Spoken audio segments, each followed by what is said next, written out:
ආයිබෝන් මගේ පුතාලා. ආයිබෝන් ටීචර් ඔයගොල්ලන්ට කියලා දෙන්න යන්නේ සංඛ්‍යා පාඩම පිළිබඳව. පැහැදිලිද නේද? පැහැදිලි. අපි කොහොමද සංඛ්‍යාවක් කියන්නේ? ඒ සංඛ්‍යාව ලියන ආකාරය පිළිබඳව අද අපි ඉගෙන ගනිමු. ඒ සඳහා මම ඔයගොල්ලන්ට ගෙනාව පැටියෝ පැන දෙන්න. සංඛ්‍යා අවාන. හරිද? මේකට කියනවා සංඛ්‍යා අවාන කියලා. මම තුන ශ්‍රේණියේදී ඔයගොල්ලන්ට හැමෝටම සංඛ්‍යා අවාන හැදුවා නේද? මේ සංඛ්‍යා අවාන අරගෙන කිසියම් සංඛ්‍යාවක් අපි මේ විදිහට ප්‍රදර්ශනය කරමු. මේ ඉලක්කම් 4 කියන සංඛ්‍යාවක්. මෙතන පේන්නේ කීයද? 1 2 6 8. මේ ඉලක්කම් 4 මම ලියනවා මේ විදිහට. මේ ඉලක්කම් 4න් කියවෙන සංඛ්‍යාව කියන බලන්න. මම කියන්නේ නේ මම කියන කෙනා කියමු. හොඳේ කියන්න බලන්න කියලා අත උස්සනවම තමයි කියන්නේ. 1268. පැහැදිලිද නැද්ද? පැහැදිලි. මේ විදිහට තමයි මේක ලියන්නේ. සමහරව වරද්දනවා. 1000 කියන වචනයකට ලියලා 200 කියන එක පොඩක් ඈත් වෙනවා පුතේ. 268. පැහැදිලිද නැද්ද? 20 තෙක් සංඛ්‍යාව විතරයි ලියද්දී සංඛ්‍යා නාමය 18 19 20 කියන තෙක් විතරයි ලියන්නේ පුතේ එක වචනයක් විදියට. 20න් පසුව ලියන්නේ මේ වගේ තැන්වල මේ විදියට ස්පේස් එකක් තියන්න ඕන. 1000 2000 3000 ලියන්නේ එක වචනයක් විදියට. පැහැදිලි නේද? හා. දැන් මම තව සංඛ්‍යාවක් පෙන්නනවා.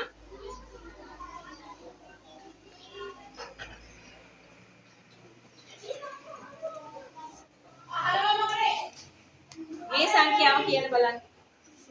මේ සංඛ්‍යාව කියන බලන්න පුතාලා. 1456. උස්සන්න ඕන.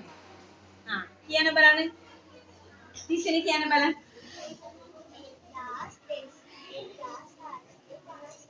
Oh very good පුතේ. 1459 නේද? 1459 ලිව්වොත් වැරදි. 9 කොහොමද අපි ලියන්නේ? 1000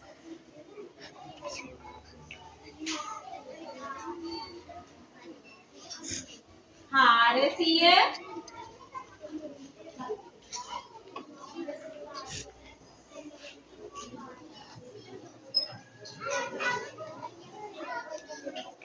59.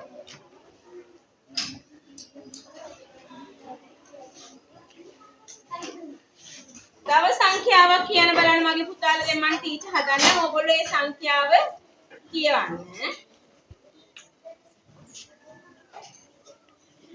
මේ සංඛ්‍යාව කියන බලන්න. 2345. මොකක්ද කියනුනේ?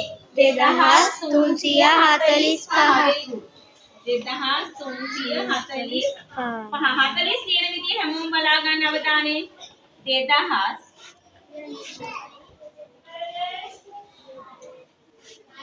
300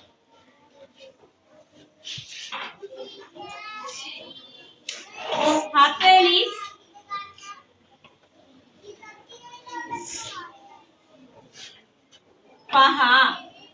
40 වල ලයන මූර්ධජ අනිවාර්යෙන්ම නැත්තම් වැරදි. පැහැදිලි නේද? ඊළඟ සංඛ්‍යාව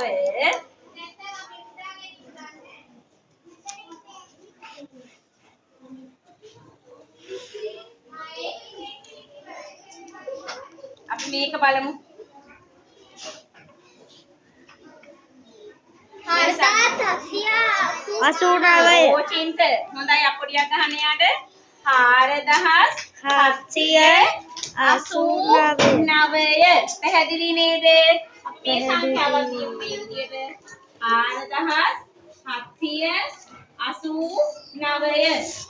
කලියන්නේ කොහොමද බලමු සංඛ්‍යා නාමය 4000 එක වචනයක් විදියට ලියනවා. ඊට පස්සේ ඇඩ් කරන හැම වචනෙම 700 89.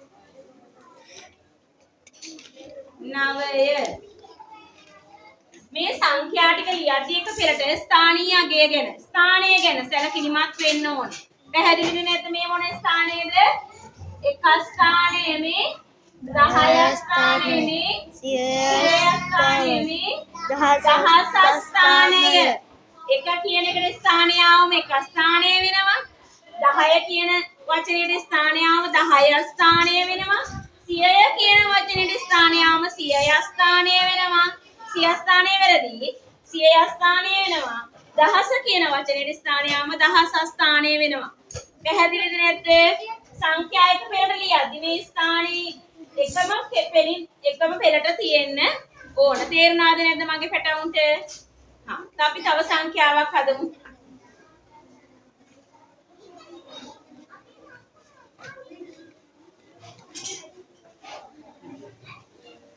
මෙන්න මේ සංඛ්‍යාව බලමු.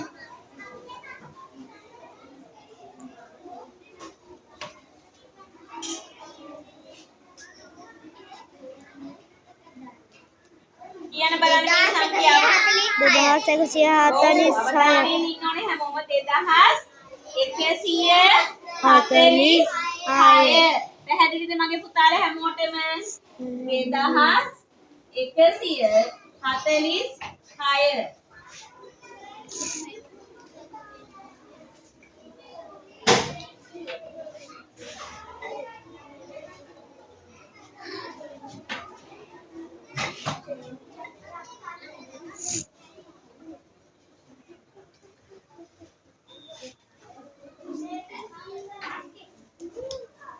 පැහැදිලිද? දැන් අපිට පුළුවන් නේද සංඛ්‍යා නාමය කියවන්න? ඕනෑම සංඛ්‍යාවක් පුළුවන් නේද? හා.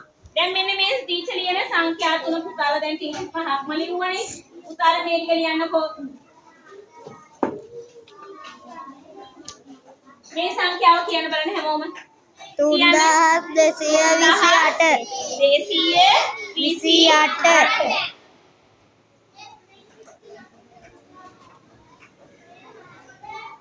මේක කියන බලන්න මිස්සන්දි 5029 very good යාට මල්ලක් පොඩියක් ගහන්න 5029